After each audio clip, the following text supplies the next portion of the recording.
much like you did years ago, but your job's done. That's crazy. That's crazy. Just get them.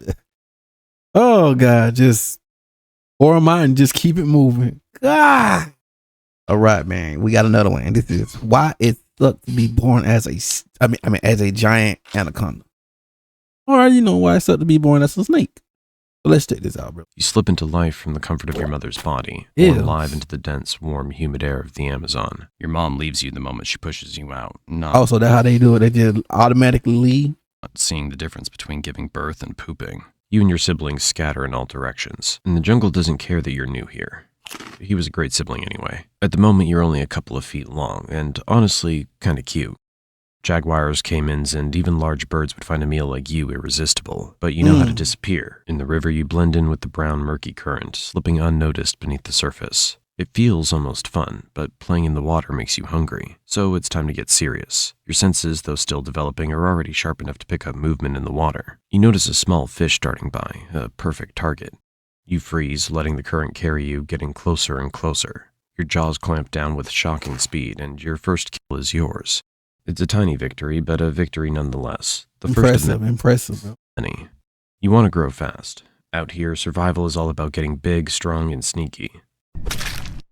Hey. Speaking of sneaky, have you noticed your skin yet? Look at that. A beautifully patterned mix of green and brown. Nature's perfect camouflage. Whether you're slinking through the murky... So you can pretty much blend in with the grass. Blend in with the grass too, as well. Water or blending into the dense underbrush, no one can see you coming. You're practically invisible. That's your first real advantage in this wild place. It's not much now, but it'll come in handy once you're ready to hunt something a little more challenging. For now, though, you stick to the basics. You spend your days slithering through the rivers and swamps, mostly keeping to the water where you feel safe. Your eyes and nostrils stay just above the surface as you gently slide through, waiting for an unsuspecting snap to wander a little too close. As you rest just below the surface, you spot a tasty target, a small rodent, foolish enough to venture right up to the water's edge. You wait. It's go time. It's go time. Patiently, and then you strike with lightning speed, wrapping your coils around it, squeezing tight until it's over. Dinner served. Not bad. You've entered the juvenile phase of your life and things are starting to get interesting. You're bigger now, faster and stronger. And your prey? Well, you've moved up in the world. Small frogs and fish just don't cut it anymore. Now you've got your eyes on something more... Oh, what? Sea turtles? No, they be eating... unless he just putting it up here now. Sea turtles? Come on, that's crazy, bro. Anaconda eat sea turtles? Substantial, like capybaras. Yeah, the world's largest rodents on your menu now. Whew, that was close. But don't get cocky just yet. You're still not the biggest predator out here. There are jaguars, caimans, and other anacondas that would love to make a meal out of you if they get the chance. You gotta stay sharp and use your camouflage to your advantage. Oh wait, it's a caiman basking on the riverbank. It's not huge, probably a juvenile like you, but it's still a risky move. You think about it for a moment, weighing your options. Should you go for it? Don't go for it. Your first big test is if you go for it, you gotta be very sneaky, bro. You gotta be very sneaky. Or just going at it like head first. No, you're not. That's not gonna cut it, bro. You gotta be very sneaky. You gotta be on snake mode. Snake from the game. Snake. Metal Gear Snake. As a hunter, why not? You slink into the water, sliding gently toward the caiman with the grace of a shadow. Your muscles coil, ready to strike, and... Damn. It wasn't as tough as I thought. That's your first taste of success as a true predator, but let's not get ahead of ourselves. Not every day's a win. There are days when your prey outsmarts you, like that one time you tried to take down a capybara but ended up being dragged halfway across the river before it managed to escape. Yeah, that wasn't your finest moment, but don't worry, no one saw that. The good news is you're still growing at the moment, but don't worry, no one saw that.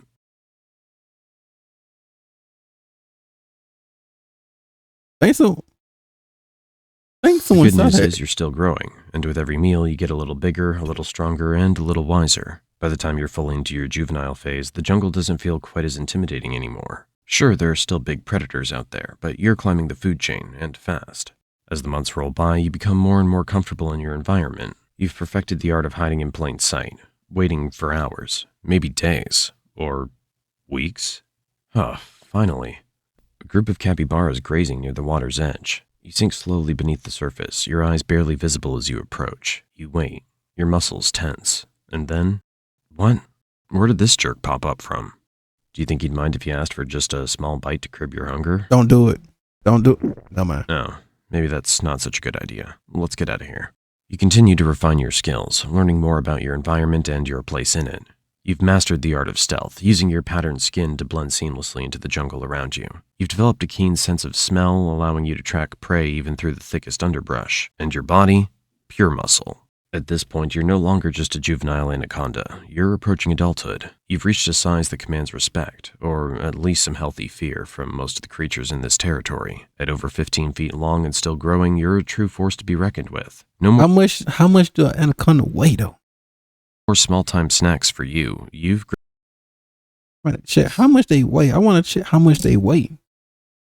graduated to bigger prey. And by bigger, we're talking deer, wild pigs, and even the occasional caiman that dares to cross your path. As you grow, the jungle becomes more crowded, and you need a place to call your own. It's time to search for a territory, a safe space where you can hunt, rest, and hunt. You slither through the dense jungle, exploring every corner, crossing rivers, climbing over fallen logs, and navigating the thick underbrush. You need to find a secluded area, somewhere near water, with plenty of prey but far from other predators. After days of searching, you find the perfect spot, a quiet stretch of river hidden beneath a canopy of trees. The perfect territory. But someone probably already got that and they in stealth mode somewhere. They probably in stealth mode somewhere hiding, bro. You mark the area with your scent, claiming it as your own. Oh, no, man. This is where you'll live out the next chapter of your life. And speaking of the next chapter, it's time for something new.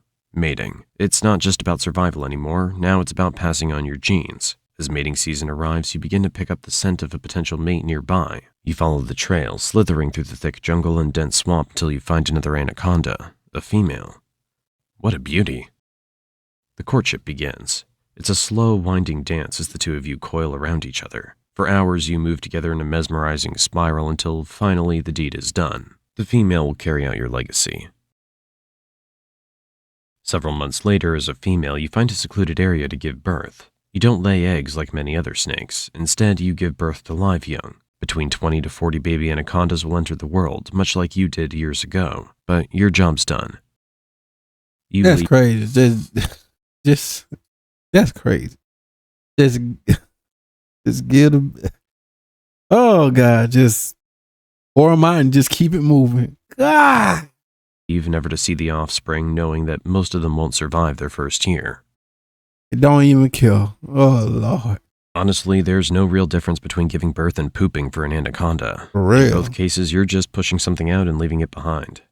Anyway, let's get back to some fun. So basically, you just gotta get one in and just. Now, as you grow older and bigger, your body starts to feel the wear and tear of years spent hunting and surviving. You're still strong, there's no doubt about that, but you're not as fast as you once were. The youthful energy that once fueled your every hunt is starting to fade, and you find yourself needing to be a little more strategic with your moves. As you lie submerged in the cool waters of a river, you sense something moving nearby.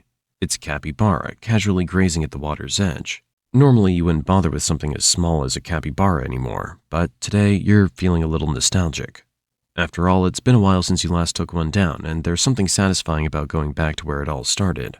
You wait, watching, your body completely still beneath the water's surface. Well, isn't you old? The capybara inches closer, oblivious to the danger lurking just beneath its feet. And then, in a flash, you strike. Your coils wrap around the capybara in an instant, and within moments, it's over. You've still got it. But as you swallow your meal, you can't help but notice that it's not quite as satisfying as it used to be. Sure, the thrill of the hunt is still there, but something's changed. You've grown, not just physically, but mentally. One day, as you stalk a young deer near the water's edge, you sense that something's different. Your muscles coil, ready to strike, but just as you lunge, something goes wrong. The deer senses you at the last second and bolts. You try to chase, but your body doesn't move as quickly as it used to. You miss. Push that limit on reach the loser. The deer escapes. It's the first failed hunt in a long time, but something feels different this time. You feel the exhaustion deep in your muscles, the weight of the years finally catching up with you. You slither back to the water, but you know that it won't get easier from here. In reality, most anacondas don't die in battle. They simply grow too slow and too tired. Eventually, the jungle takes them back. Crazy. And there you go, ladies and gentlemen. Anaconda really just can't die, bro. But you already know. Think about that, Chris. Now that good stuff, man. Let's go.